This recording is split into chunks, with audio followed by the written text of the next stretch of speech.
A tough question, especially for millions of families whose elderly relatives have been isolated for months at this point, months and months.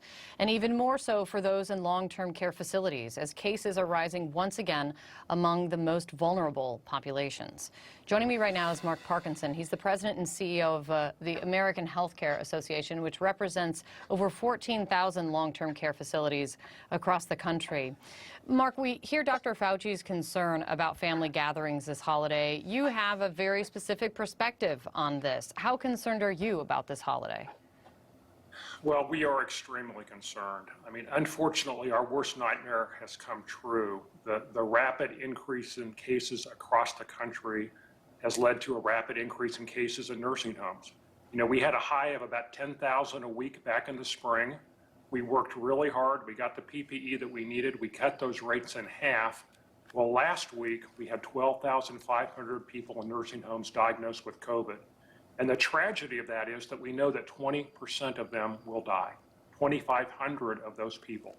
So the decisions that we all collectively make over the next 4 days will determine whether thousands of more people die or whether we will make the small sacrifices that we need to make to keep them alive. And as Dr. Fauci has said, in just a few more months, once we have the vaccine, to get together and celebrate then. It's really up to us. This number's just kill me. I mean, 20% of them will die. I mean, the numbers you cannot deny. You have been shouting from the rooftop from the beginning that you have to follow the science and the numbers, and these numbers are devastating that you're talking about. You know, Mark, I spoke to the Kentucky governor yesterday, Andy Beshear, and one of his greatest concerns right now is long-term care facilities in his state. I want to play for you how he describes what he is seeing in his state. Take our long-term care facilities. We are testing our workers there 3 times a week, but we still can't keep COVID out of those facilities because the community spread is so high. And one of the most heartbreaking examples is we have a veterans home in Wilmore, Kentucky. We kept COVID out of it until the middle of October. And since then, we have lost 27 veterans to COVID-19. 27 veterans have died in that facility in just the last month. If even more testing can't slow this down, Mark, what is happening here?